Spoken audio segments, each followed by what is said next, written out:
Hey guys, Cyrus here, and in today's video I'm going to show you how to set up your cake and food farming base in Palworld 1.0 from early game all the way to late game. So, why do you need cakes in the first place? You need them to breed. You unlock the breeding farm at level 19, and it works in a very simple way. You place two pals of opposite genders inside, put the cake in the breeding farm chest, and after some time they will lay an egg. You then place that egg in an incubator to hatch a new pal. I'll make a dedicated breeding guide in a future video, but for today I'm focusing on how to make cakes, all the different type of cakes, and how to farm their ingredients efficiently.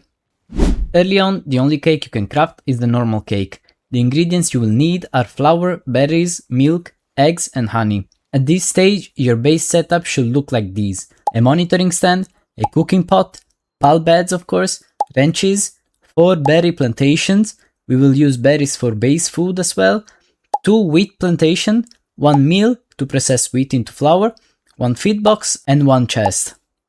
Make sure to uncheck ingredients from the feed box settings and uncheck fruit from the storage setting so that the food will be transported to the feed box for your pals to eat, while cake ingredients go straight into your chest. The best pal for a farming base at this point in the game are Panking for watering and transporting, Capriti for planting, Tombat for gathering and transporting, Arsox for kindling, and Chikipi, Mozzarina, and Bigad assigned to wrenches for eggs, milk, and honey. Make sure to use the monitoring stand to disable tasks you don't want your pals doing. For example, uncheck wrench work on Capriti so it focuses strictly on planting. Use the cooking pot to make baked berries for your pal's feed box, and when Panking is not watering or transporting, he will automatically process wheat in the mill. If you have more than 7 slots available, feel free to add a second Panking for faster watering or extra wrench pals if you need more drop production. Once you reach the mid game between level 40 and 60, you will unlock 3 new cake variants. At this point, you should completely stop making normal cakes and switch to these recipes. Mushroom cake, unlocked at level 30, and it increases the base stat of bread pals. Vegetable cake, unlocked at level 47, yields 2 eggs instead of 1 per cake, and this will likely be your most used cake. The Extravagant vegetable cake, unlocked at level 60, this one increases the odds of getting a mutated egg. Mutated eggs contain rare and stronger pals with exclusive passive skills, and they always come with at least 2 stars. For base food, swap to salad, it restores sanity to your pals and give them a 30% work speed boost. For your base layout, you wanna remove your berry plantations and replace them with tomato, lettuce, potato, onion, and carrot plantations, 2 of each will be fine. Upgrade to the large scale stone oven so you don't require electricity yet, and swap your chest with a guild chest because food won't spoil inside it.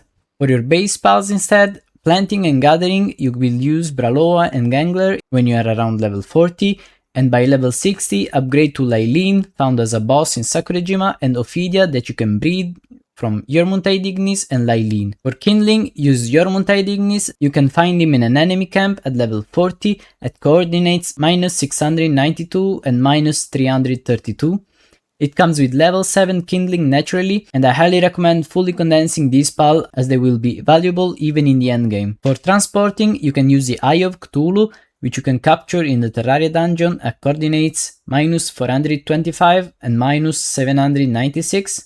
And for wrenching, you want Woollypop for cotton candy, Shroomer for mushrooms and cavern mushrooms, plus Chikipi and Bigard for eggs and honey.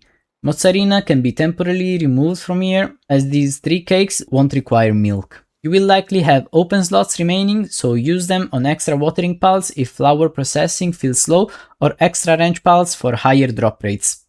At level 74 you unlock the special cake, which make it much easier to pass down multiple passive skills during breeding. This tier introduces additional base requirements: an ancient kitchen, a large power generator with an electric pal, a handiwork pal, and Mamorest meat, which can farm either via expedition or by breeding and butchering Mamorest. For your endgame base layout, keep the mid-game plantation types or upgrade to ancient farms, unlocked at level 78, but keep in mind you need at least 1 farm per vegetable type to grow everything simultaneously. Add an ancient kitchen and a large power generator, as well as an ancient hatchery and a pal disassembly conveyor if you choose to breed and butcher Mamorest. Your 15 endgame base pals will look like these: 2 modest, 1 male and a female for breeding and butchering, 3 mozzarina, 2 for breed and butchering to get their meat, and 1 in the ranch for the milk. Lylene and Ophidia for farming, or you can replace Ophidia with Xiaolong if you prefer stronger watering, Orzerk for electricity generation, and Renjishi will replace Yermuntei Dignis as he has also handiwork and can handle alone the ancient kitchen. You can use then Hydralon for transporting, and Woolipop Terra, Shroomer, Bigard, and Chikipi in the ranch for their ingredients. For base food, upgrade to the Mozzarina hamburger, which is a direct upgrade over salad. It requires Mozzarina's meat, which is why we incorporate Mozzarina breeding into this base setup. Keep in mind that this setup is very flexible. You can decide to not breed and butcher, for example, so you will have 4 additional slots you can use however you want, or if you play in a single player server, you can even increase the amount of pal slots in your base. And before ending the video, I'm gonna share some tips that might be useful. You can condense your ranch pal and it will increase both the speed and the quantity of their ingredient drops.